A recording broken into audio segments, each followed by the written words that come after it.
I always dreamed about wooden house. The most important is the precise geometry. This wall is not tied up. You see, there's no gaps. These logs have a tolerance of 1 mm. Take a look how this corner is assembled. What a geometry! It will not freeze, it will be warm. The beams won't rot. Yes, this is actually planned as a guest house. When you were fighting with Maldonado and up until the moment he was on top,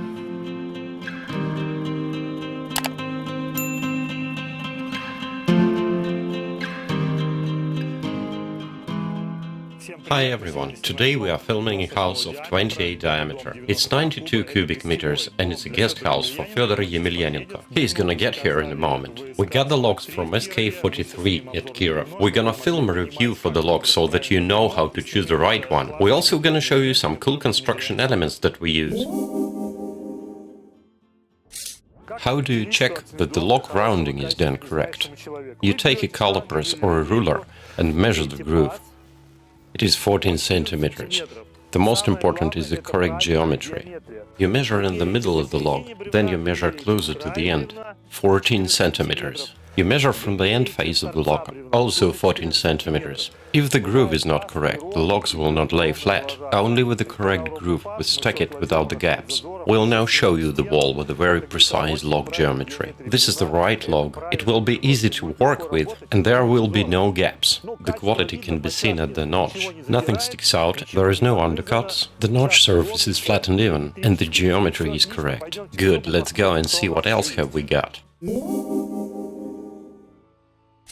We also want to show you a unique feature that we developed. We don't have a tie-up in this wall. And to avoid corners getting pushed out, we're gonna do a special dovetail. This is not a usual log end with a notch. It's actually part of the log. Then we do the clamping slots. We marry it with the second part and stack the log on top, so that you can see the joints.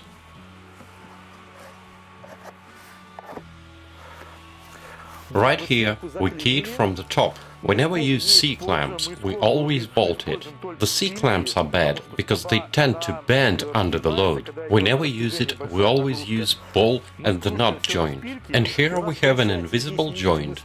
It's hidden inside, and we put the separation on top. That house is done exactly like that, we just cannot show it because it's already assembled. But note it looks like a common element. You can't see it at all. Let's stack the log on top. There is nothing you can really see, everything is hidden inside. That is our special construction design feature. It helps the assembly and prevent logs from being pushed out. Guys, take a look how this corner is assembled. What a geometry! Everything is flat and flush, nothing sticks out. Let's take a look at the grooves. It has just been assembled, it didn't set, but there is no gaps, I can't get a caliper in. Note the assembly quality, but also note that it strongly depends on the quality of the logs. Now we'll take a bubble level, put it to the wall, and you'll see that it's perfectly straight. Assembly quality can easily be checked with this simple technique. You grab a bubble level and put it against the wall. You see there's no gap. These logs show 1 mm gaps. The tolerance standard is 5 mm. We work within 3, but here everything got a 1 mm tolerance. Another important moment is that we never use C-clamps. Even on a half beams, we cut the slots and we tie it together with a bolt. This joint is 5 times stronger than a staple-type C-clamps that can bend because it's made from the soft metal. We gave it up long time ago. Guys, one important thing is a foundation. You can't save on that. We have a monolithic foundation here. It's gonna be warm, there will be no freezing through and no rot. If you have tape or pile foundation, you're in trouble with a cold floor. You will have to have vents with its own schedule. That's gonna be a huge downside of a wooden house. Having a wrong foundation, pile or tape, you can take 40 diameter log and still it will be hard to insulate and get it warm. For any type of house, the foundation is absolutely crucial part.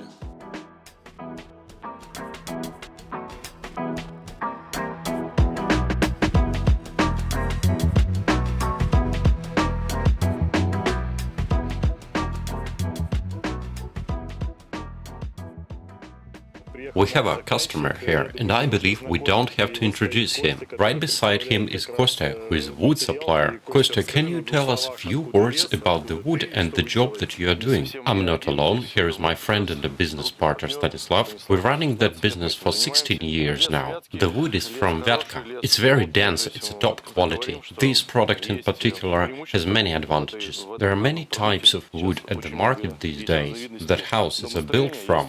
There is a profiled, a composite beam, there is a rounded log, but if you have time to do the pre-assembly and what we call dry curing, then in the end we'll get a remarkable result. The other thing is that it always smells good in the house. That is for sure, because personally I live in the same log diameter house. So I wish Fedor to live happily in this house and have a good memory of the guys from Vyatka. Thanks for the logs, and we are gonna get inside and see how it looks.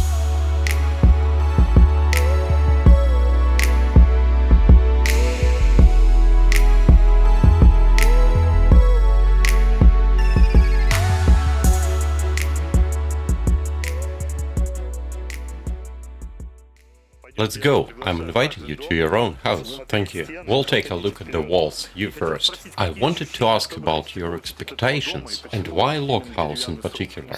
I've always dreamed about a wooden house. That's why I chose this log house. Thanks to Kostya also. We're an old friends. And thank you guys as well. We will get it assembled very carefully. Kostya advised you and told that you are the best of the best ever existing. That puts a huge demand on us. Thank you. Alright, well, actually it was planned as a guest house.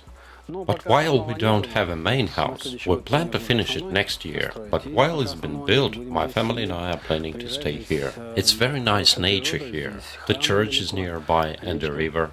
So I think it's gonna be the best place to relax. After Moscow, it's gonna be something special.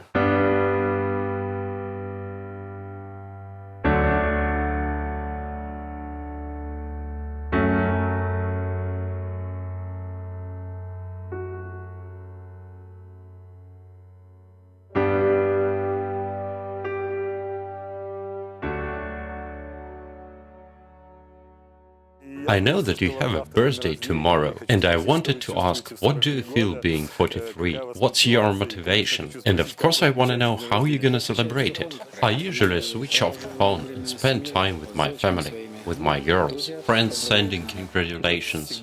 Do you always celebrate in Russia? Well, yes, if I'm not having a fight somewhere else. There wasn't occasions to have a competition that day. During a birthday, what do you feel having such an unreal life experience? Do you still have motivation to keep yourself in a good pace and prepare for the new fights? Yes, of course. All life I've been into sports, doing at the edge of abilities. Maybe someone needs motivation, if someone loses it. But I'm doing my favorite job and I'm getting a great satisfaction. I train and fight, and I believe it's absolutely necessary to keep yourself fit, at least to be healthy.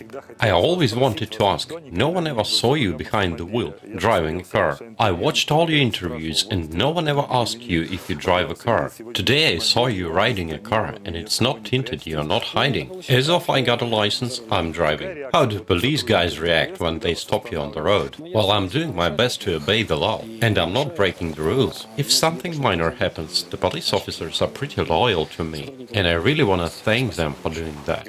How do you react on reckless drivers who tend to overtake and cut you off? As about accidents on the road, anything can happen. If I got cut off, I'm trying to think that someone's in a hurry and that might be necessary. Do you prepare to the fights and keep yourself fit all the time? Yes, even now there's an ongoing preparations in Japan, and the fight is going to happen in the nearest future. I already started the preparation process. Right now, in the nearest future, my guys will have fights in the USA. That's brothers Kirill Sidelnikov and Vadim Yankov. I was wondering a lot about the occasion when you were fighting Maldonado. The moment when he was on top, it seemed like he just sat there and bet you down, and at that point any normal human being would just pass off because it's impossible to withstand. What are you thinking at the moment when it's getting dark and the light is about to go off? Every training day you have to overcome yourself a little bit. These small overcomes build up a strength in your body and your soul. They motivate you to move forward, even in the worst scenarios. When physics give up and there is only consciousness, you ride upon it and get on, dig and pull yourself out. You understand that you have to stand up and fight and win the fight. You have to move on. He's gonna move forward up until the end now. Up against that's a good one. The crowd is screaming. We have to learn to overcome ourselves, not as a figure of speech, but in the reality. And everyday trainings are meant to overcome yourself. Every day, a little bit, but overcome yourself. Step over your emotions, especially when it's hard. Personally, when it gets real hard, I like to push it a little bit further. You see, when it feels like there's nothing you can do, right at that moment I'm trying to step over and push harder. Yes, that moment with Maldonado is exactly the kind of a moment when you get to understand if you can step over and move forward.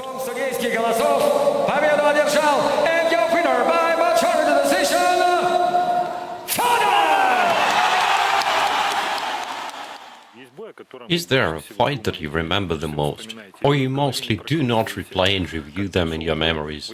Do you forget it, or is there a fight that you come back to? No, I'm not really thinking about any fights. I mostly think about my family and of course about my guys who fight at the moment and they succeed. I wish them being a good fighters. I wish them all good for themselves and their families. I wish them to succeed in a sports career. But to come back to my own or maybe someone else's fight, no, I don't do that. Of course I always watch the recordings of my fights. I always analyze and correct the mistakes. But it's not that I watch something again and again. No, that's not happening. Fedor, thank you for this brief interview. We will be waiting for your fight. Thank you very much. We cheer for you. I'll do my best, and your prayers and support is all I ask for.